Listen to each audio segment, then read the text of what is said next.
एक गांव था और उसमें एक साहब रहता था जो अपने गुरूर के आगे किसी को कुछ नहीं समझता था। लेकिन एक उसके साथ जो हुआ वो उसके पूरे गुरूर को फना करके रख देता है। तो एक की बात है, साहब कहते हैं कि मैं एक बांदी खरीद कर लाया। देखने में वह कमजोर सी थी, बीमार सी लगती थी। सारा दिन उसने घर के काम किए और ईशा की नमाज के बाद मुझसे पूछने लगी, कोई और काम भी मेरे हाई में है? ये सुनते ही मैंने कहा, नहीं, अब कोई काम नहीं है, जाओ अब आराम कर लो।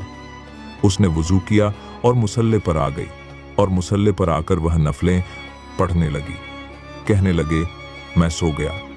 तहज्जुद के वक्त जब मेरी आंख खुली तो मैंने देखा कि वह उस वक्त अल्लाह ताला से दुआ मांग रही थी, मुनाजात कर रही थी और मुनाजात में यह कह रही थी कि ऐ अल्लाह, आपको मुझसे मोहब्बत रखने की कसम, आप मेरी यह बात पूरी फरमा दीजिए।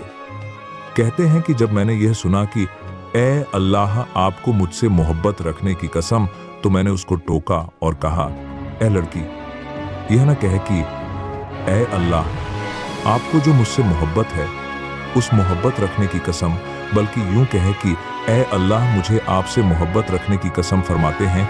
कि जब उसने यह सुना तो नाराज होने लग गई, बिगड़ गई और कहने लगी, मेरे मालिक, बात यह है कि अगर अल्लाह रब्बुल इज्जत को मुझसे मोहब्बत न होती तो यूं वह मुझको मुसल्ले पर न बिठाता और आपको सारी रात मीठी नींद न सुलाता।